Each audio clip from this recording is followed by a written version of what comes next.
محترم حضرات،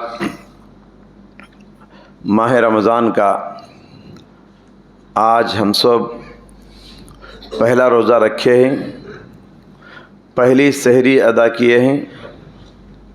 الحمدللہ چہروں پر ایک طرح کے ایمانی جذبات اور دلوں میں ایک طرح کی آخرت کی امنگ اور ایک ولولہ، ایک حوصلہ ہم محسوس کر رہے ہیں۔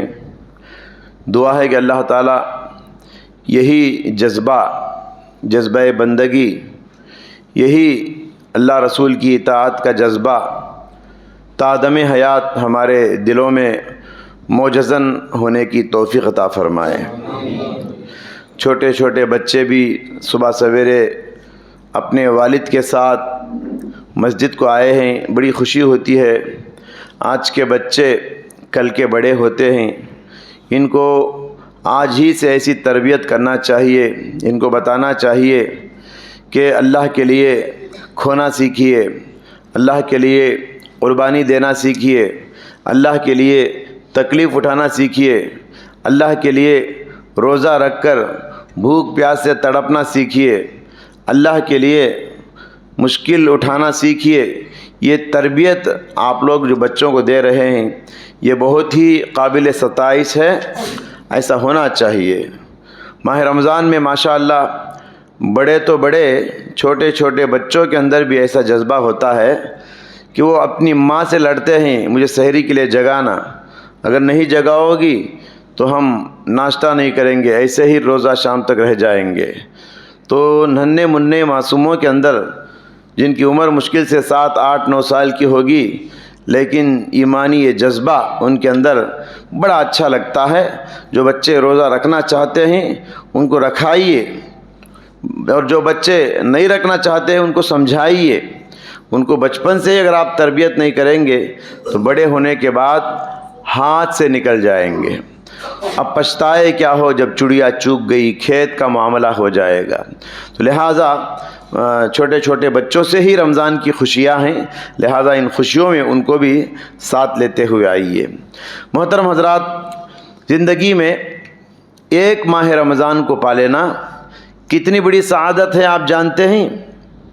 یاد رکھیے، رمضان ایک بہت بڑی نعمت ہے، اور اس نعمت کی شکر گزاری ہم سب کو ادا کرنی چاہیے کہ پروردگار نے زندگی میں ایک اور رمضان ہم کو نصیب کیا۔ یہ بہت بڑی بات ہے، احساس کیجئے، ذرا دلوں میں سوچئے۔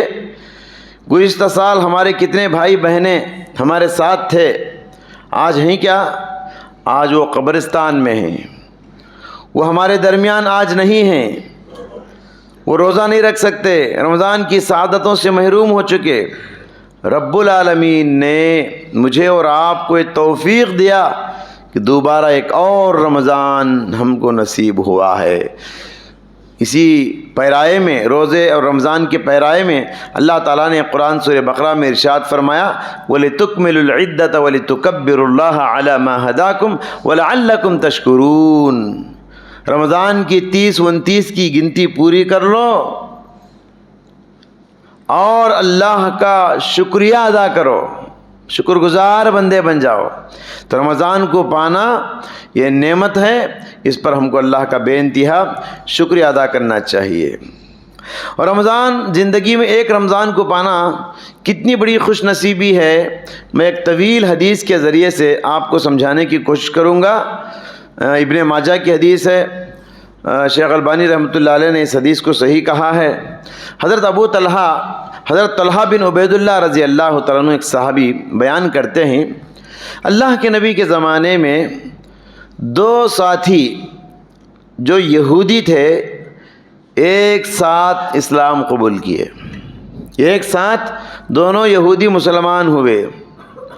ان دونوں میں ایک ساتھی زیادہ دیندار تھا، دین کے کاموں میں آگے رہتا تھا، یہاں تک کہ اس نے جہاد میں بھی شریک ہوا، میدان جنگ میں شریک ہو کے اللہ کے راستے میں جان بھی دے دیا، شہید ہو گیا۔ کتنا مرتبہ ہے شہید کا، کتنا اونچی شان ہے شہیدوں کی، سمجھ رہے ہیں؟ تو بہرحال دوسرا جو ساتھی تھا اس کا 1 سال بعد اس کا انتقال ہوا، 1 سال بعد، اور معمولی موت، بستر پہ موت آئی اس کو۔ صحابی رسول طلحہ بن عبید اللہ کہتے ہیں میں نے خواب میں دیکھا کہ میں جنت کے دروازے کے پاس ٹھہرا ہوں اور میرے ساتھ یہ دونوں ساتھی بھی ہیں، اور جنت کا دروازہ کھلتا ہے، یہ ایک فرشتہ باہر آتا ہے اور ان دونوں ساتھیوں میں اس ساتھی کو پہلے جنت میں بلاتا ہے جو ساتھی کے عام موت مرا، بستر پہ جسے موت آئی، اور شہید ہونے والے ساتھی کے 1 سال بعد جس کا انتقال ہوا تھا اسے پہلے جنت میں بلایا گیا، اور بعد میں دوبارہ وہ فرشتہ باہر آتا ہے جنت کے دروازے سے، پھر دوسری مرتبہ شہید ہونے والے ساتھی کو اندر بلاتا ہے، پھر تیسری بار وہ فرشتہ دروازہ کھول کے باہر آتا ہے اور مجھ سے کہتا ہے، طلحہ بن عبید اللہ کہتے ہیں، مجھ سے کہتا ہے تمہارا وقت ابھی نہیں آیا، لوٹ جاؤ، تمہارا وقت ابھی نہیں آیا ہے۔ مجھے تعجب ہوا، میں نے اپنے رات والے خواب کو صبح میں رسول اللہ صلی اللہ علیہ وسلم کی خدمت میں پیش کیا تو پیارے نبی صلی اللہ علیہ وسلم نے ارشاد فرمایا تمہیں کس بات پر تعجب ہے، تمہیں تعجب کیوں ہو رہا ہے؟ اور لوگوں سے بھی میں نے بیان کیا، لوگوں کو بھی تعجب ہوا، لوگوں نے بھی اللہ کے نبی سے بیان کیا، اللہ کے نبی عجیب بات ہے، شہید بعد میں جنت میں جا رہا ہے اور عام موت مرنے والا پہلے جنت میں جا رہا ہے۔ تو پیارے نبی نے فرمایا اس میں تعجب کی کیا بات ہے؟ فرمایا الیس قد مکث ھذا بعدہ سنہ، معمولی موت مرنے والا شہادت کی موت مرنے والے کے 1 سال بعد مرا ہے نا، یہ 1 سال اس نے زندگی پایا ہے نا؟ کہا کہ ہاں 1 سال زندگی پایا ہے۔ وَأَدْرَكَ رَمَضَانَ فَصَامَ، پھر 1 سال میں اس نے 1 رمضان زیادہ پایا، شہید 1 رمضان کم پایا اور اس کا دوسرا ساتھی 1 رمضان زیادہ پایا۔ 1 رمضان کے اس نے روزے رکھا اور 1 سال کی اس نے نمازیں ادا کی، تو رمضان ایک زندگی میں 1 رمضان کو پانا یہ اتنی بڑی سعادت ہے، اللہ اکبر، شہیدوں سے بھی اونچا مرتبہ دلانے والی ہے۔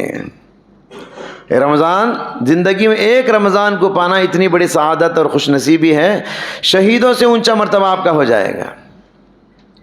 پھر اللہ کے نبی نے اس کے ساتھ ساتھ نمازوں کا بھی ذکر کیا، اس نے 1 سال کی نمازیں، سنتیں، نوافل وغیرہ اس نے ادا کیا۔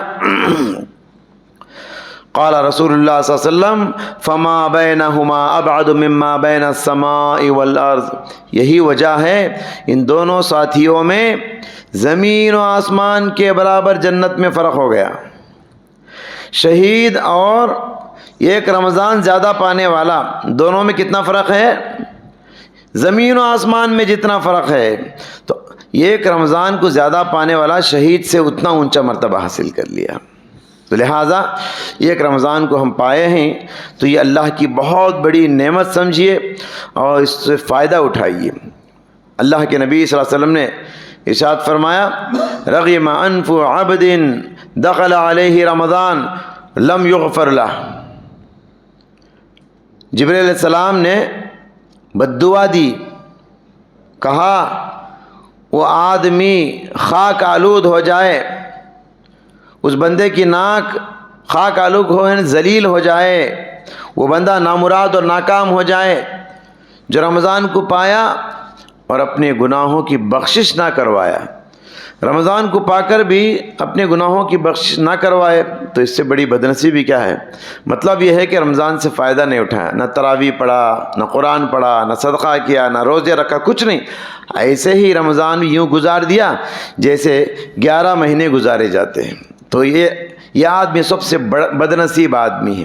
تو لہٰذا رمضان ہماری زندگی میں آیا ہے تو اس سے فائدہ اٹھائیے، ورنہ جبریل کی بد دعا ہم کو لگ سکتی ہے۔ اور ایک اور حدیث میں ہے اللہ کے نبی صلی اللہ علیہ وسلم نے آمین کہا، جبریل نے بد دعا کہا، اور اللہ کے نبی نے آمین کہا. تو لہٰذا پیغمبروں کے سردار اگر آمین کہے اور جبریل فرشتوں کے سردار بد دعا کہے تو ہم کہاں خوش نصیب ہو سکتے ہیں. دعا ہے اللہ تعالیٰ سے اللہ تعالیٰ ہم سب کو ماہ رمضان سے خاطر خواہ فائدہ اٹھانے کی توفیق عطا فرمائے. اللہ تعالیٰ جیسا پہلے دن کا ہمارا جذبہ ہے یہی جذبہ آخری رمضان تک بلکہ زندگی کے آخری دن تک آخری سانس تک بھی یہی ولولہ یہی تڑپ دین کے لیے رب العالمین کے لیے ہمارے دلوں میں پیدا فرمائے. ہم سب کے سحری کو قبول فرما, ہم سب کی نیتوں کو قبول فرما, دکھاوے سے ریاکاری سے ہم سب کی حفاظت فرما. ربنا تقبل منا انک انت السمیع العلیم وآخر دعوانا الحمدللہ رب العالمین.